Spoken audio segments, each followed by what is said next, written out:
जय शिवराय मित्रांनो, मनोजदादा जरांगे पाटील यांनी मराठा आरक्षण अशा टप्प्यावर आणून ठेवलेलं आहे की आता या टप्प्यावर सरकारला आरक्षण द्यावंच लागणार आहे. कारण मुंबईमध्ये तशी परिस्थिती झालेली आहे.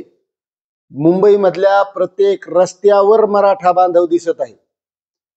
आता हे आलेले मराठा बांधव आणि आणखी मागे जे राहिले ते पुन्हा आता शनिवार, रविवार, सोमवार असे 2-3 दिवसात दिसणार आहेत. तिथं प्रत्येकाला जावंसं वाटतंय. राजकीय पक्षाचे बी असले तर त्याला वाटायला आपण जावा, फक्त त्याला भीती आहे की आरक्षणाचं काय, पण नंतर आपला नेता काय म्हणेल. नेता काहीच म्हणणार नाही मित्रांनो, कारण तुमच्या नेत्याला सुद्धा वाटले की आपण तिथं जावा, पण नेत्याला वाटतंय की आपला नेता काय म्हणेल. पण या नेत्यांची काही कोणतीही तमा बाळगू नका. तुम्हाला मुंबईला दिसलं पाहिजे, तुम्ही तिथं असलं पाहिजे, या लढ्यामध्ये सामील असलं पाहिजे, हे तुम्हाला प्रत्येकाला वाटायले. पण तुम्हाला वाटतं आपण पक्षाचे आहेत, आपण पक्षाचे आहेत. पक्ष काहीच देत नाही. तुम्ही बघत असाल कोणाला कोणत्या पक्षाची निष्ठा राहिली हो. ज्याचे त्याचे स्वार्थासाठी जो तो नेता ज्या वेळेस त्याला ज्या गोष्टी पाहिजे त्या गोष्टीसाठी तो त्याचा पक्ष बदलायला, मग त्याला तिथे पक्षाची निष्ठा आहे का? तर अजिबात नाही. त्याच्यामुळे तुम्हाला निष्ठा कशाची ठेवायची गरज आहे? तुम्हाला इथं मिळणार आहे, मराठा समाजाला आरक्षण 100% मिळणार आहे. त्यामुळे तुम्ही सुद्धा इथं काहीतरी मिळाले म्हणून तरी सामील व्हा. आणि महत्वाची गोष्ट, आपल्याला काय मागायचं, कोणाच्या विरोधात जाऊन नाही, कोणा जातीच्या नाही, कोणा धर्माच्या नाही, आणि सगळ्याच जाती धर्मांना पाठिंबा दिलेला आहे.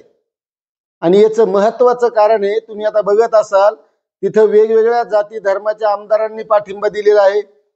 वेगवेगळे पक्षाचे काही जे नेते आहेत त्यांनी सुद्धा पाठिंबा दिलेला आहे. मग आपल्याला आपल्या जातीसाठी मागत असताना आपला स्वाभिमान आपण का नाही बाळगावा? आहे, प्रत्येकाला स्वाभिमान आहे.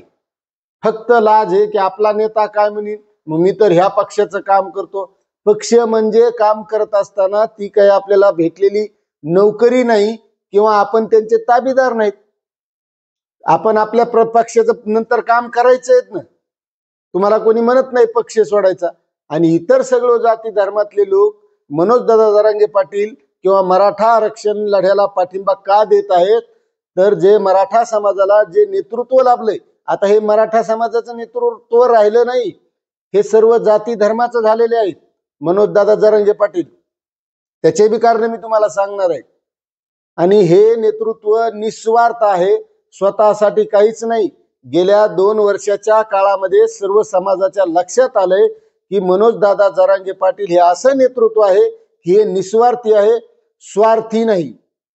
तुम्ही बघत असाल स्वतःची परिस्थिती काय आहे त्यांची, आणि ते समाजासाठी कसं झगडत आहेत.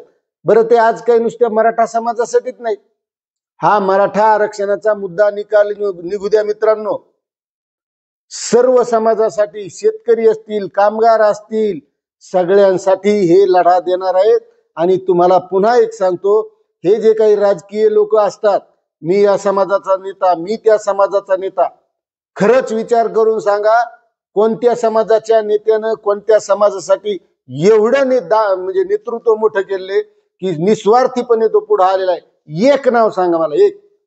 मनोजदादा जरांगे पाटील सोडून दुसरं कोणतंही नेतृत्व सांगा की ज्यानं स्वतःच्या पोटाची खळगी भरून स्वतःचं वैभव वाढवलंय, म्हणजे वाढवलं नाही, असा नेता समाजाला कोणत्या लाभलेला आहे? कोणत्याच समाजात नाही, फक्त हे मनोजदादा जरांगे पाटीलच आहेत. त्यामुळं मित्रांनो, तुम्ही आणखीही वेळ गेलेली नाही. प्रत्येकानं या लढ्यात सामील झालं पाहिजे. फक्त आपल्याला चिंता आहे आपल्या पक्षाची, तर ती बाजूला सोडा.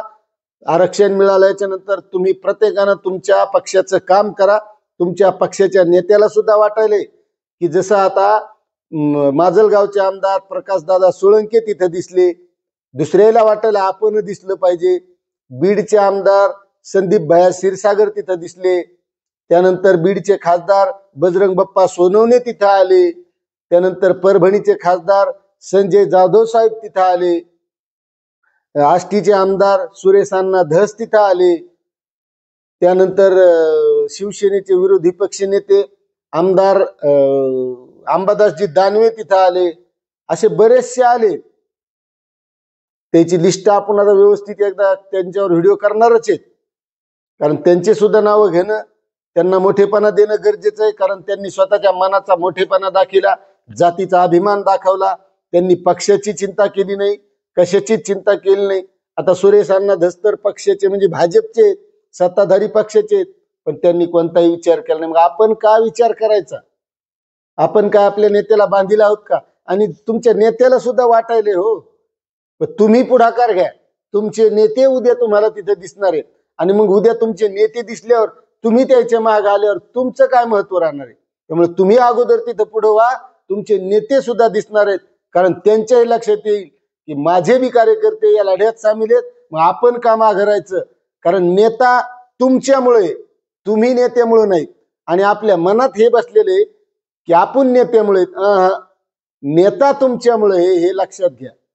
आणि जर तुम्हीच नसताल तर तुमचा नेता कुठून दिसणार? पण उद्या तुमचा नेता सुद्धा प्रत्येक आमदार या लढ्यात दिसणार आहे, एक लक्षात ठेवा. प्रत्येकाच्या मनात ती इच्छा असेल की आपण असलं पाहिजे, आपण पाठिंबा दिला पाहिजे. फक्त ते घाबरत आहेत मुख्यमंत्री देवेंद्र फडणवीस यांना. कारण नेत्याला वाटतंय, जसं मराठा समाजाला वाटतं आपल्याला आरक्षण मिळावं, तसं ज्या नेत्याला वाटतं आपल्याला बी सरकारकडून मंत्रिपद भेटावं, महामंडळ भेटावं. आणि मग उद्या आपण दिसलो तर भेटणार नाही. पण जोपर्यंत ते सुद्धा पुढे होणार नाहीत, लढ्यात सामील होणार नाहीत, तोपर्यंत त्यांचा सुद्धा स्वाभिमान दिसणार नाही. कारण फडणवीस साहेबांना सुद्धा वाटत असेल हे नेते जर या लढ्यात सामील झाले म्हणजे खरंच हे स्वाभिमानी आहेत, यांना आपण पक्षात हे स्थान दिलं पाहिजे. यांची समाजामध्ये मोठेपणा आहे, यांची समाजामध्ये इज्जत आहे, आणि हे समाजासाठी झगडतात म्हणजे समाज यांच्या पाठीमागे आहे. आणि त्याच नेत्यांना उद्या हे फडणवीस मुख्यमंत्री असो किंवा नसो किंवा दुसरे कोणतेही आले तर या स्वाभिमानी नेत्यांना पुन्हा पुढे केलं जाईल. कारण स्वाभिमान माणसालाच किंमत असते. आता तुम्ही बघत असाल गोर गरीब मराठी खेड्या पाड्यातून 15-15 दिवसाचे 20-20 दिवसाचं खायला प्यायला मुंबईत घेऊन आलेले आहेत. आणि तिथलेही बरेचसे बांधव या मराठा समाजाला खायला प्यायला, सरकारनं जरी व्यवस्था बंद केल्या असल्या, तिथे दुकानं बंद केले, हॉटेली बंद केल्या, वाहनं अडवण्यात चाललीत, पण तरी मराठा समाज हा आरक्षणावर ठाम आहे. त्यामुळे मित्रांनो, तुम्हाला एक विनंती करतो की आपण या लढ्यामध्ये दिसलो नाहीत, उद्या आपल्याला लाज वाटायला नको. आपल्याला मोठेपणानं, आज सोशल मीडिया फार फास्ट आहे, प्रत्येकानं छोटं मोठं काही काम केलं की त्याला वाटतं आपण फेसबुकवर टाकावं, व्हॉट्सअपवर टाकावं, सगळ्याला माहित व्हावं.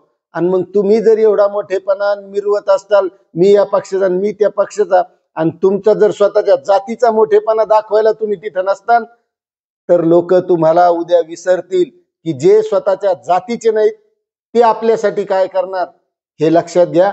त्यामुळे या लढ्यामध्ये सामील व्हा. आणखीही वेळ गेलेली नाही.